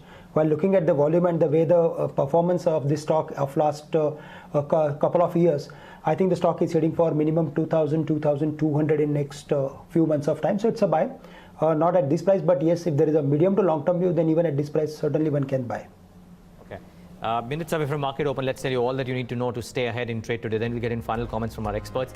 Simplex Projects, Uttam Galva Steels, Videocon Industries are some of the companies that are set to report their results today. So do watch out for these names in the session today. Well, GM Breweries reported a strong set of third quarter results. The revenues have gone up by 20%, with PAT moving up by 120%, margins at 28.8 versus 15.3 over last year. Bharat Forge and RK Forgings in focus as US North America Class 8 truck sales rise 77% YOI. Param Capital and Kotak Mahindra Mutual Fund buy stake in Apollo Pipes via block deals. This is Amulya Leasing, essentially, but now renamed Apollo Pipes. Jeffries initiates coverage on Jubilant Food with a target of 2,200 rupees, 20% ahead of consensus. And Indian Overseas Bank to utilize 7,650 crore rupees in share premium account to write off roughly 7,000 crore rupees of losses, and market has taken it positively. Stock is up 6%. Okay. Shrikant, any thoughts on Bharat Forge very quickly? Yeah, this one is into already a long-term breakout, and since last almost 2 months, the stock is in the range of 750 and on the downside 680.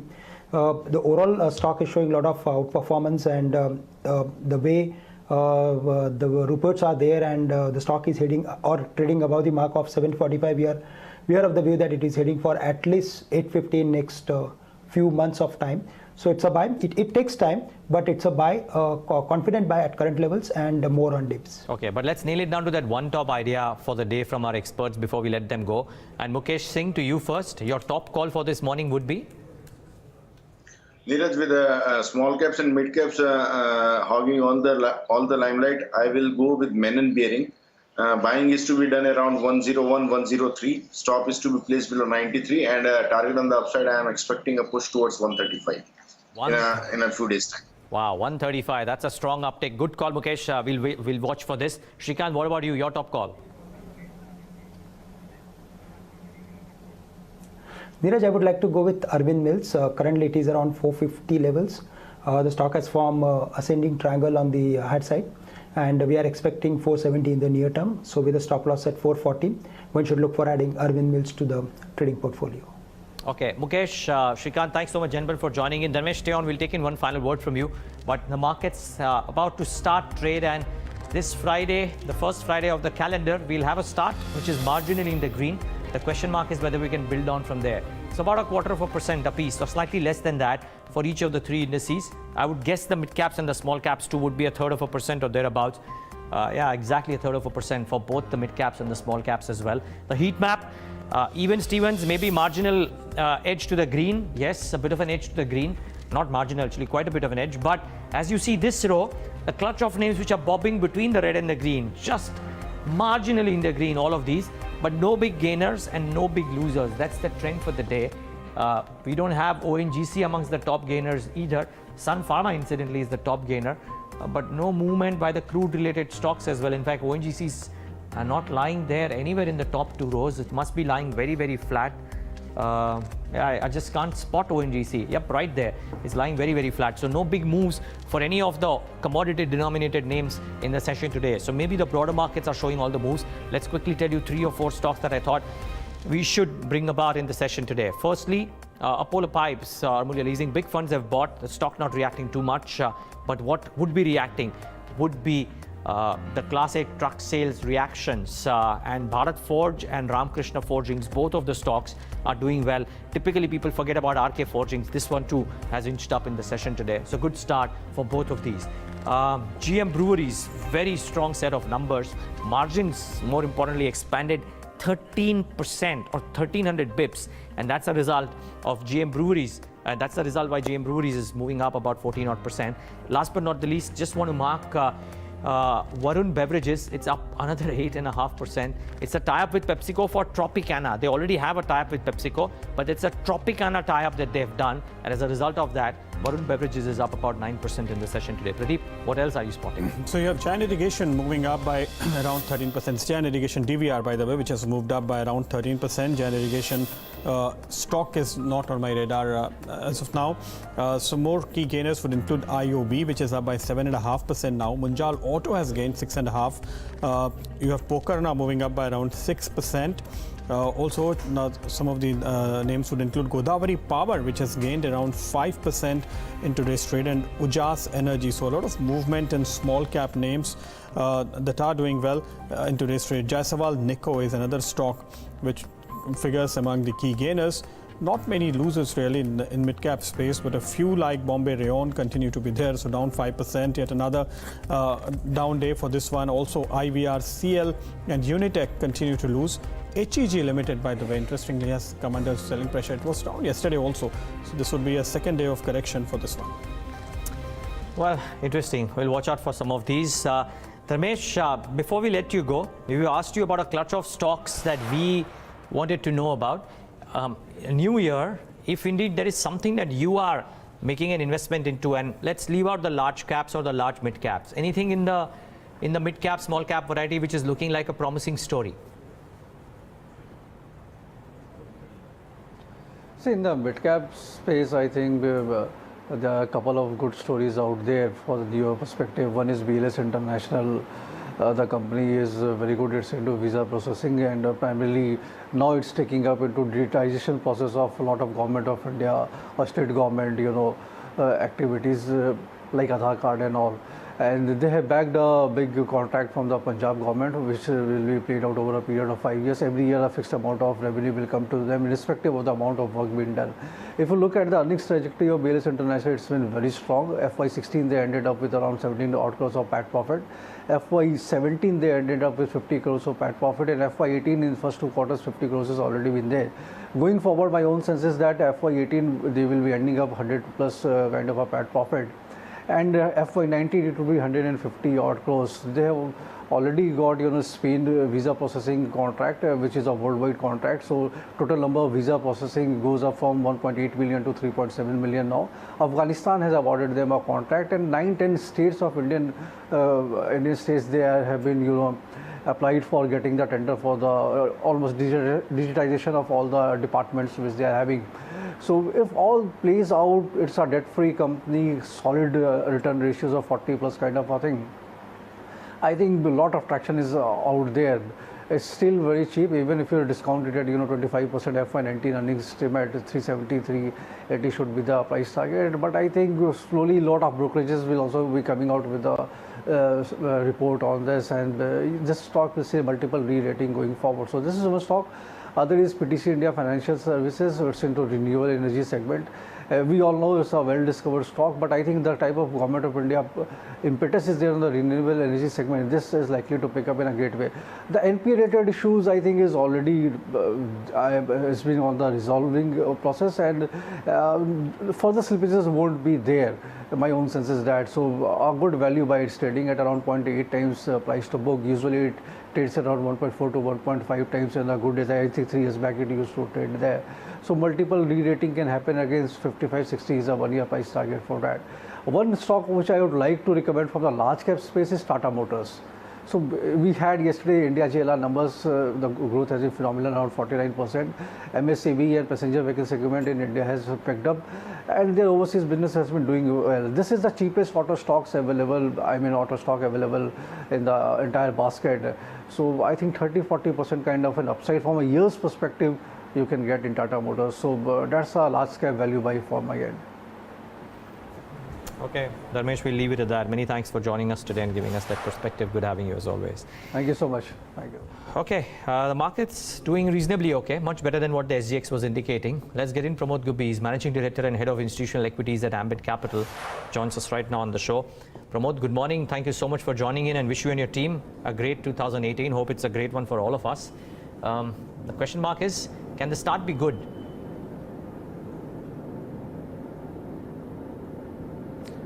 Yeah, I mean, looking at the slew of data that's come in the last few weeks clearly suggests that the start is already good as far as fundamentals are concerned. Now, whether that translates into market returns is the big question, because we saw the last year or perhaps the year before last as well, where the situation was exactly the opposite, where the market returns were fairly handsome, particularly in 2017.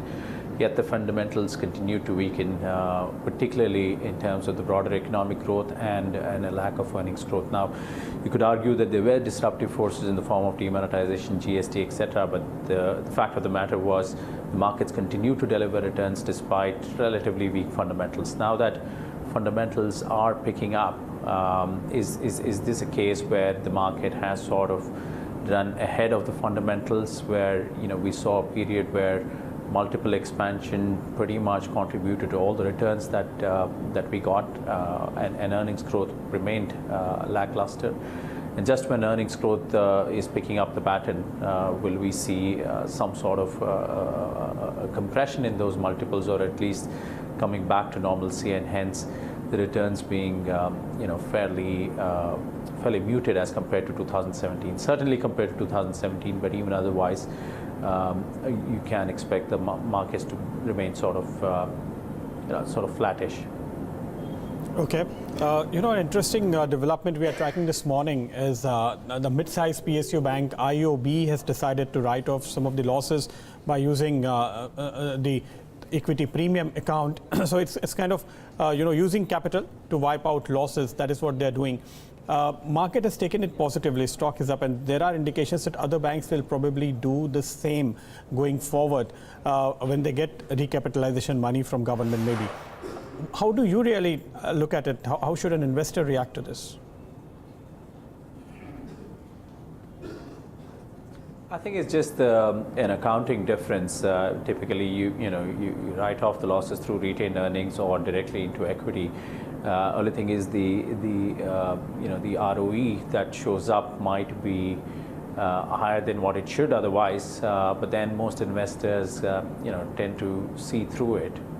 So whatever gets hit at the balance sheet also needs to pass through the P&L. That's sort of best accounting standards. But other than that, I don't think investors will take any different look unless and until we see a structural change in the way these banks are run, either through the governance reforms that several committees in the past have recommended, and the government is promising to implement sometime in the near future. So I guess the market will have to wait for that to take a more structural call on these banks. So what's your strategy in the interim? Are you neutral on PSU banks? I think some of the larger banks have historically had better management standards, so they clearly have relatively better asset quality, and also the capital positions are better. So to the extent that we are seeing a pickup in the economy, there is an opportunity to drive credit growth. And going by what the government has suggested, it seems like much of the recapitalization will also come in the way of come to the larger banks.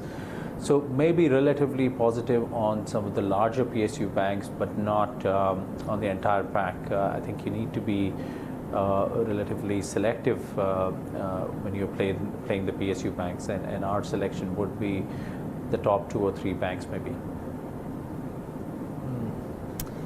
Pramod, what have you made of what's happening within the auto space? And the reason I ask is a very short-term phenomenon that I saw, at least over the last 4 days, wherein money seems to be selectively moving out of the auto pack, the healthy December sales notwithstanding. Is it a valuation concern that might be creeping in, or do you think this is too short a move to really change any kind of call on the auto space? Yeah, I wouldn't read too much into it. I think it's too short a move to change your view. I mean, our view remains based on fundamentals, and the fundamentals are only picking up. Like I said, and the slew of data that's coming in, the overall economy is picking up. The government is giving some sort of a stimulus, and much of the stimulus will find its way into disposable incomes, which will go into consumer discretionary. And auto is right up there in terms of where consumer discretionary is. So to that extent, the fundamentals are only picking up. Yes, valuations are not the most attractive, but having said that, that's the case across the board. At least in this sector, we've seen some really good quality franchises with top quality management teams. And autos, remember, has been a structural story, not just in India, but also across global markets, be it developed or emerging. So these are sort of all-weather stocks. If you take a long-term view, you will be able to reap dividends irrespective of what the valuations you start with, provided you take a long enough view. So we remain constructive in autos as a space, as we remain constructive on consumer discretionary in general.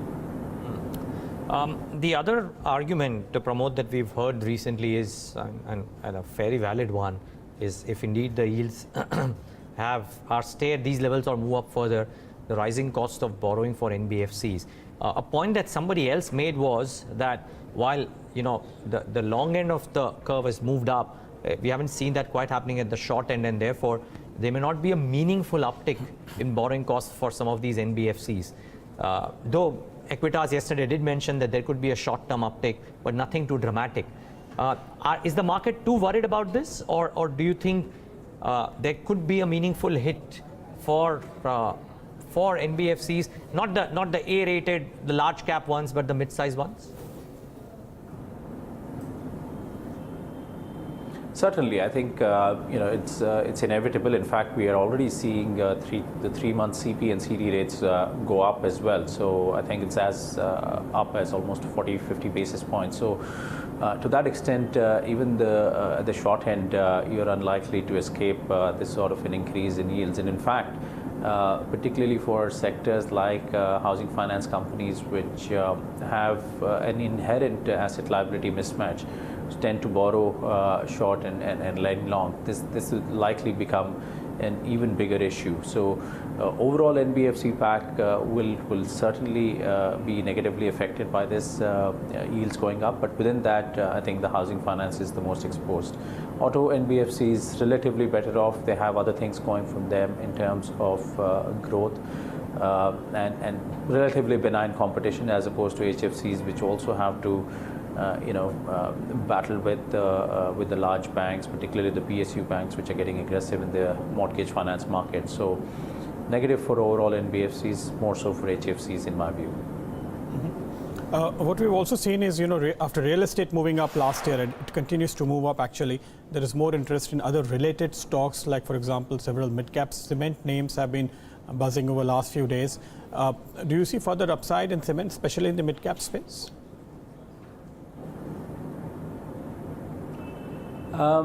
Yeah, I mean, cement again is sort of exposed to the domestic economy, which I've been saying is clearly picking up. You know, while the government's initiatives around infrastructure, road building, etc., have sort of supported that demand, ultimately, the big kicker for cement as a sector will have to come through real estate.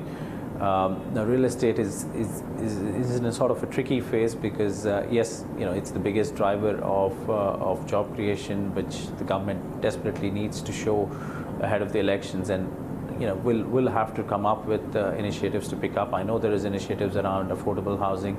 Unfortunately, it hasn't picked up much given the lack of affordability around land prices and so on. But sooner or later, I guess this is a sector which will come into play, and you know, cement should be a big beneficiary of real estate picking up. It's early days since we've seen RERA and the effect of GST on this sector, but both these effects should result in some sort of consolidation in the real estate space, and hopefully once we've seen that phase through, you see a build-out phase which should augur well for cement demand. So I guess mid-cap as well as large-cap cement companies should do well in that scenario. So real estate is also, you know, a highly rate-sensitive sector. But the way all these stocks have been moving up, do you think it's not likely to get affected by, you know, hardening of yields at all? I think at the margin, more than the rates itself, like I mentioned, affordability is the key issue for real estate. I don't think people will hold back from buying a house at a certain price which is comfortable, irrespective of where the rates are. Maybe at the margin, you will see a segment of investors, not consumers, who might step away based on more attractive investment avenues elsewhere. But for the genuine buyer, affordability is the bigger issue. There has been reason to believe that affordability has been improving the last 3 years. If not an absolute price correction, at least a time-driven consolidation in prices has happened, and hence with incomes going up, there has been a relative improvement in affordability.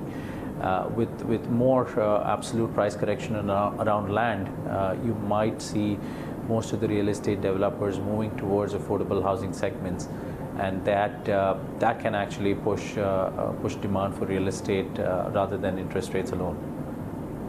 Okay.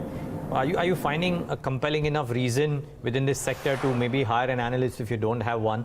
The reason I'm asking this, Pramod, is that we've seen that sector drop out of coverage of a clutch of brokerages. I frankly confess ignorance to whether you have one or no already. But is there a compelling enough reason to have one, if not already, or increase the coverage because of the way people are now starting to look at real estate? You're absolutely right.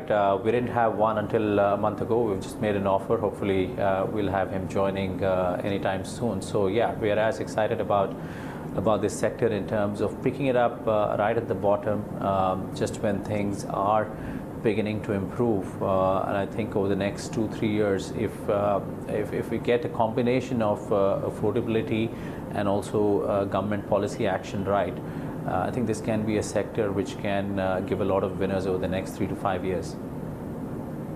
Okay. Interestingly, Nifty is close to the all-time high. If it has not really hit 10,552, I remember, was the previous high.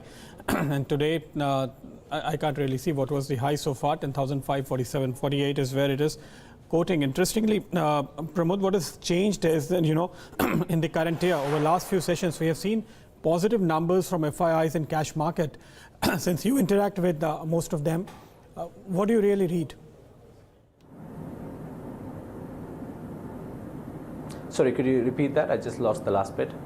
Can I take the question, Pradeep? Yeah, I think Pradeep has a sore throat, I guess. But I think Pradeep was trying to figure out from you, Pramod, that what is your sense of your interactions with FIIs? Because the last 4 days, at least as per the provisional data, we've seen FIIs starting to nibble into the Indian markets. Is there a change in perception or wanting to buy into India now?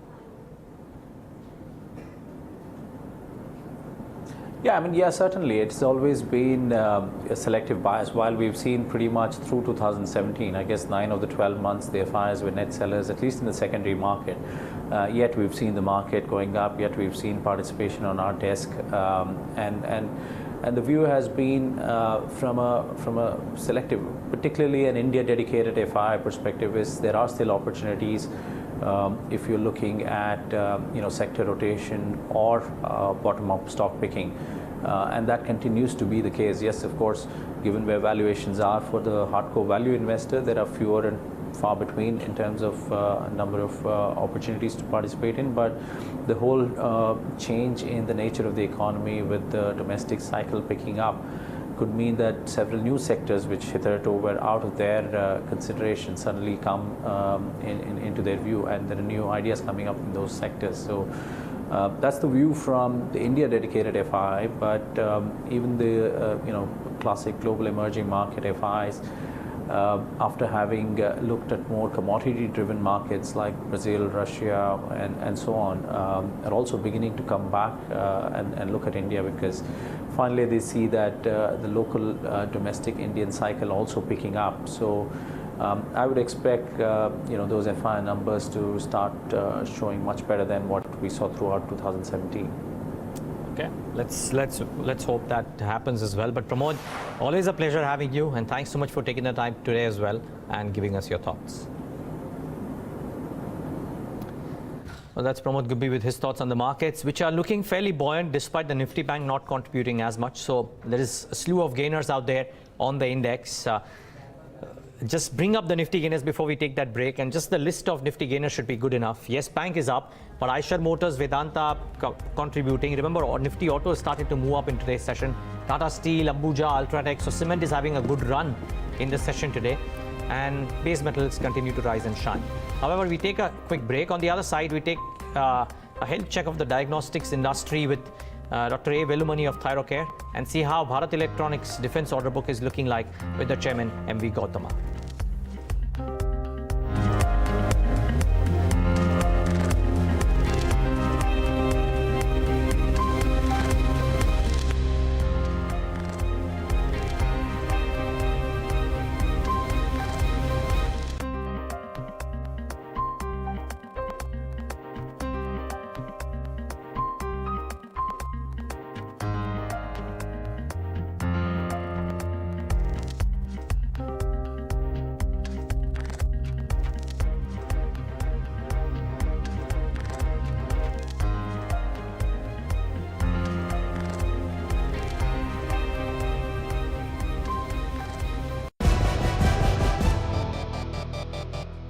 Are we live?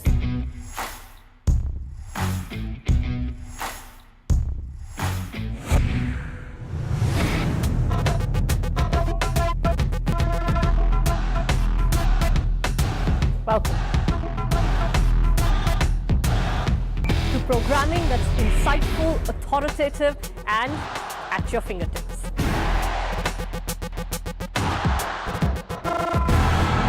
Bringing news alive. So immersive, so new, and so addictive. You will want it no other way. The Bloomberg Terminal, accessed only by over 325,000 marquee investors across the world until now.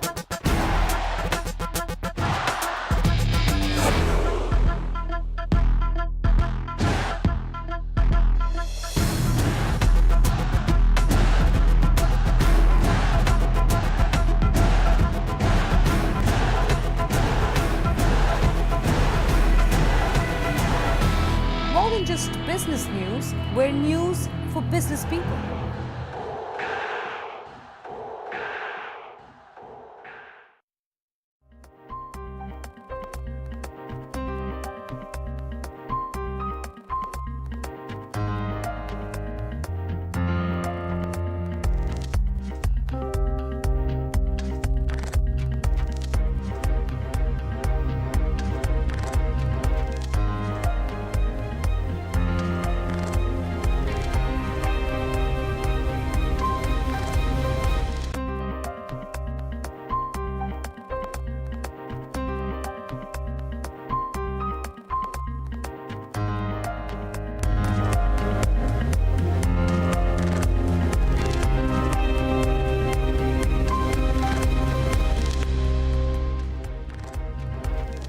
Welcome back. You're watching Indian Open right here on Bloomberg Quint. The equity market's doing okay today.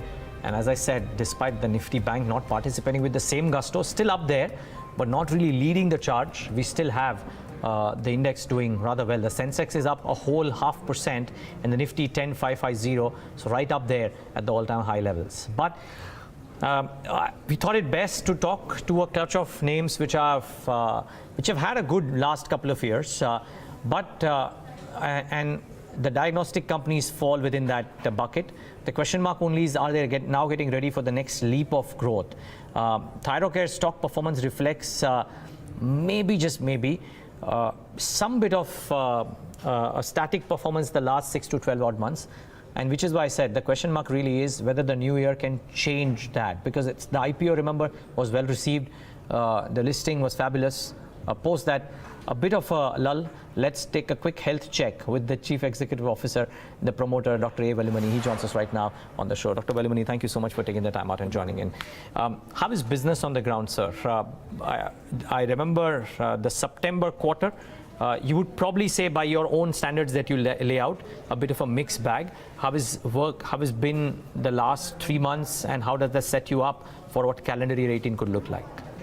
Year till date goes well. We are somewhere around 20 to 23% year till date. We would have been very happy another 4% more. But then competition is very much around. The performance has been consistent and moving good. You know, stock prices have their own moods. I don't go by what's that I am seeing a number there.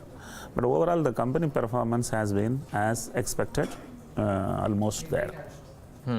Okay. We're close to all-time highs, and which is why this bit of excitement in the newsroom as well. Just keep that at the back of your mind. But what about so of course GST wouldn't have had any kind of meaningful impact because of the fact that you are out of that purview. But what about pricing by and large? Because I remember our conversations when you first came out, and you set the benchmark of sorts wherein you reduced prices and made others follow suit. And I remember our conversations where you had mentioned that while you enjoyed EBITDA margins which were northwards of 40% at that point of time, you had said that you would be very happy dropping down the margins because it's in the larger good. How has pricing been for you and for the other players in the industry over the last 6 to 9 odd months? And how does it look like for calendar year 18 again? See, the major players have competition coming up new into the space. Because the two listed companies, PE multiples are very impressive. A lot of money is getting poured into other players, thinking that all of them would be there.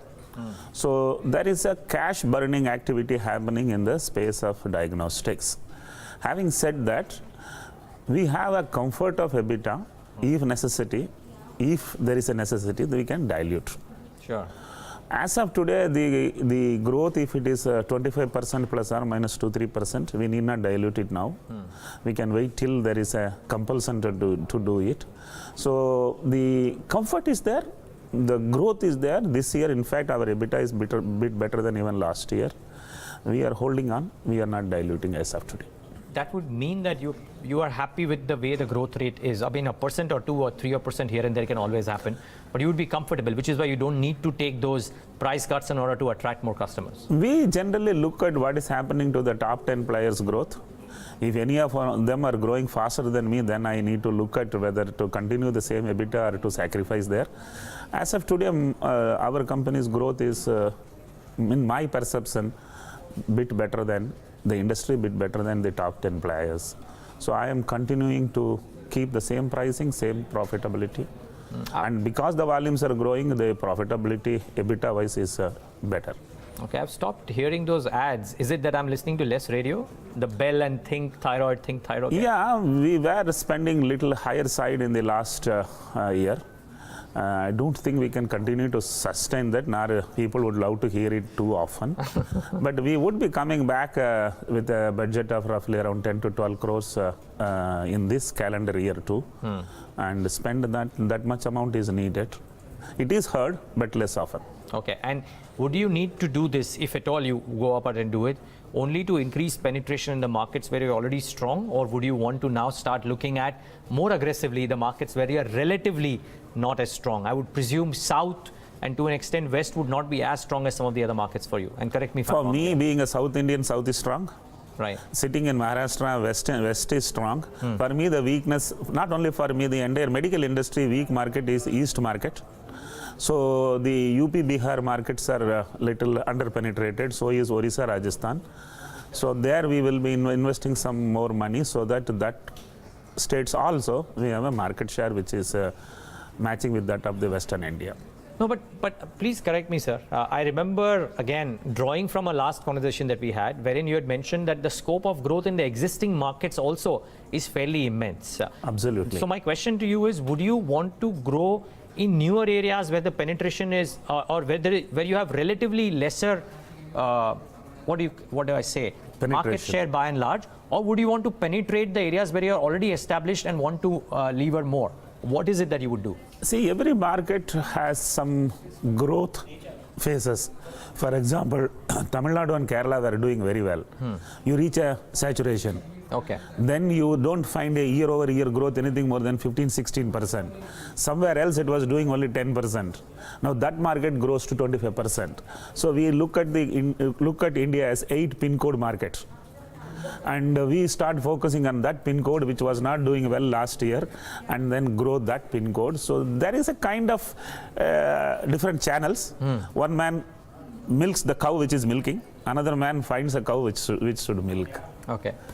Fair call. Now, the other bit is, I remember some time back when you had started this strategy of having alternative revenue streams as well, right? You started buying machines. A lot of people question why are you incurring this cost for the alternate revenue stream. But you had mentioned that that will keep you prepared in 3 years' time, wherein people have not entered that. You were the first, so to say, in the existing business stream, and you were trying to set up the ancillaries. How is that shaped up? What is that picture looking like? See, we have 8 regional laboratories. Fortunately, all of them are doing fully well. These are not new business. Whatever business was coming from that area is locally processed. But if you look at it, we have around 20% growth. Year over year, 25% in volume growth. So that way we would be keep on adding an additional 4-6 outlets every year. So we should be having around 25 outlets by end of 2020. And we are not putting up just like that laboratories, because standing laboratories are loss, running laboratories are only profit. If you don't have a volume, don't make a laboratory to stand. So we are identifying which airport gives us maximum business. From that statistics, we put one laboratory in that area. Okay. And this lull, if I can use that term, in real estate, though I do hear that commercial real estate has started to become a bit of a pickup, I would guess, both in outright as well as in lease rates. How does that impact? Because I'm guessing that would form... I think our real estate cost is around 2.5 to 3%. So even if there is a 50% change in it, it should not be totally troubling us. For us, what troubles is the dollar rates, because 100% of the consumables are imported. So whenever a dollar goes up and down, our BP goes up and down. Okay. I was reading a couple of reports, Dr. Velumani, and they mentioned that while people, around the time when your IPO came out and some of the other healthcare, diagnostic, or that whole area of IPO started coming in, the market started believing that the whole unorganized to organized shift, which was happening in a clutch of other sectors, would happen at the same pace or maybe at a faster clip in this diagnostics industry. It seems that it is not happening at the clip that people anticipated earlier. The problem is, if you have to get to your IPO, you need a size. Sure. In the diagnostic industry, hardly there are 4 people who were having a size. 2 of us got it and we moved ahead. Remaining 2 are, I'm sure, are on the path of knocking the door. Other than that, there are no players of size to even plan for. Remaining are smaller players wouldn't be an IPO size. No, which is fine. But the business, by and large, the whole shift of people going to unorganized diagnostic chains and moving on to organized diagnostic chains, people believe that that shift would happen at a quicker pace. And now, at least that's what the research reports seem to be suggesting, that maybe it's not happening at a clip that they earlier anticipated. What about your assumptions? Is it happening at a clip that you had thought of? You are absolutely right. This industry is growing roughly around 15%. But the competitors counts in this industry is growing 25%. Okay. Which means the unorganized players' entry is much, much faster. Okay. Because there is profit in it, there is margin in it. Anybody puts up a shop if he has a 10 lakh rupees. So he becomes a player there. And he starts disrupting the area. So you will find this continuing for some more time till government regulation says you need to have some license, you need to have some accreditations, then only you can be in the market. But then that could be taking another 5-10 years for government to prepare themselves to control unorganized players unnecessarily disturbing the system. So let's assume that that's some time away. In that intermediate period, it could be 5 years, it could be 10 years.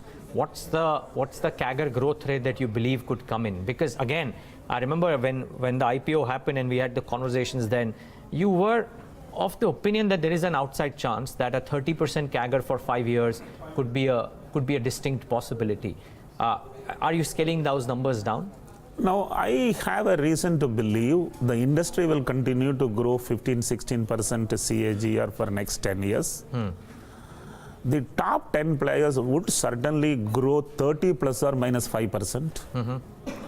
The organized players would grow 20 plus or minus 2-3%. So if you look at it, these guys will gather more market share, whereas the unorganized players will just have a survival. So you would reckon a 25% to a 35% growth rate CAGR is for the next 5 potential years possible. If I don't grow, somebody else must be growing. But 25% to 35%, at least top 10 players have a room to play. But you would believe that there is a possibility that Thyrocare could do that? Now, I wouldn't be over promising. I have always been telling we are growing 25% CAGR. In a year, if we had done, fortunately, 27, 29, next year be prepared for 22, 23. Because my aggression alone doesn't decide my growth. My competitors' aggression, their pricing strategies, all would play a big role.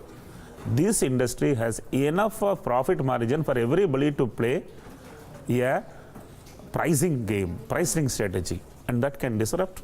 The new entrants into the field, a couple of them have been disrupting. Okay. And they are all growing, but the disruption says they are all burning cash. Growth is there, but profitability probably is not there.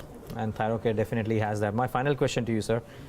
Would you, at any point of time in the next 12 months, need to approach or tap the equity markets again for the need of funds? I don't think you will need to. But I think we are a dividend declaring company, a cash rich company. There has never been a debt in the balance sheet. So knocking to equity market would not be there before 2025. Wow, that's a tall promise. Okay, great. Wishing you all the best. Thank you very much. Keep up the good work, and thank you so much for joining us. Thank you. Have a great 2018. Thank you. Well, that's Dr. A. Velumani. And as I said, while 2017 may not have been kind to the stock, if you hear the management, you would believe that they're setting the stage, or they're probably on the path of continuing what they've always promised, which is about a 25% growth rate CAGR for the next 5 years at least, if not more, a few percentage points here and there, and that's good enough. From diagnostics to hard economy, and the government's been pushing hard to start manufacturing high-end weaponry in India for some time now, and one company that's been doing its bit to push this cause is Bharat Electronics, but a cumbersome defense procurement process and apprehensions surrounding technological transfers have also proven to be stumbling blocks. So are things changing on the ground, and are new orders starting to join in? Joining us to talk about that and more is Mr. M.V. Gowtama, the Chairman and Managing Director of BEL, and Darshan, who tracks the space closely, joins in. Darshan, over to you. Yeah, thanks, Neeraj. Good morning, Mr. Gowtama. My first question is the fact that what's the on-ground situation in terms of orders and deals? Are you seeing any kind of improvement at this point of time? In this year, we were expecting anywhere between 13,000 to 16,000 crore input orders. At this point of time, we have received orders nearly to the tune of 7,000 crores. So there are two big ticket projects which we are pursuing with different governmental agencies at this point of time. One is for 7 squadrons of Akash weapon system. Another is LR SAM repeat order for P-17 class ships. So if any one of them we can bag before 31st March, then we certainly will be touching the figures what we projected in the beginning of the year. So overall defense sector, the optimism in the industry is there. The policy change in the government is visible. The government is keen on transforming Indian defense from import oriented to indigenous manufacturing. So in the coming few years we can see a transformational change happening in the defense industry. Okay, my second question is that there were news initially of the government making a common procurement agency for the 3 armed forces. Is there something that you are aware of or can confirm? As on today, the defense procurement policy is very clear, well laid out. The integrated defense staff, which is a combined organization for all the 3 services, is also in the loop for procurement. And if some more improvements are going to happen, it is good for the industry. In terms of order book, you spoke about it, but just one quick question. Do you see some of the orders for the Akash missile and surface-to-air missile get pushed into FY19 now? Yeah, they are in pretty much advanced stage of contract negotiations, and we are quite sure that shortly at least one of them we will be able to convert into a contract. Okay, so just in terms of that does not happen and there is a sizable order that is there, till the end of FY19, do we see a visibility of the order book of almost 30,000 crores that will come in for BEL?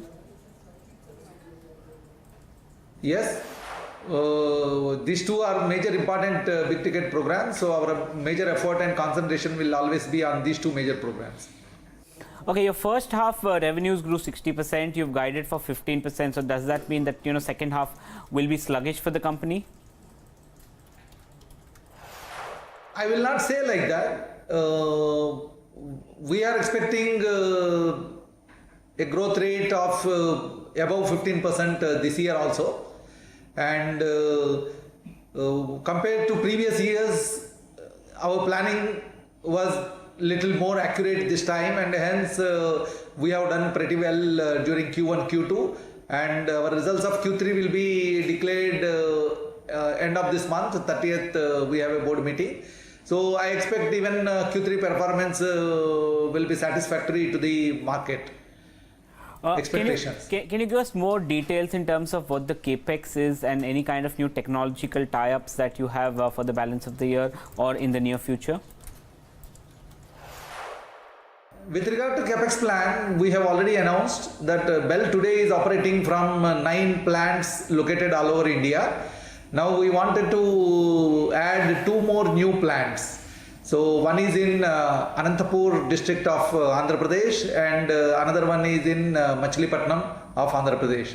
So already the work has commenced in these 2 new plants. We have acquired the land, and we already started the construction activities there. So we expect these plants to be ready for operation towards end of financial year 2018-19.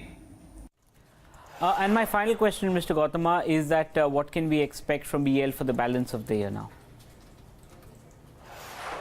I'm quite confident we will be continuing our growth rate, what we have set at this point of time. And as I told, the policies of the government are quite encouraging for building more indigenous capability in defense. Not only in defense, the Make in India is really catching up in every governmental activity. And hence we see a very positive growth for the domestic industry and also to the defense PSUs.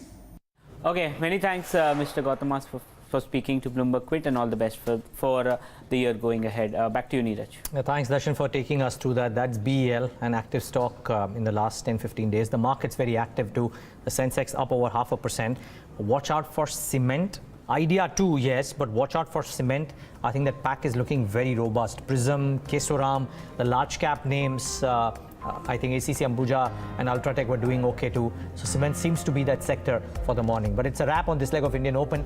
Up next is the FNO show. Stay tuned for that, and thanks so much for watching this leg.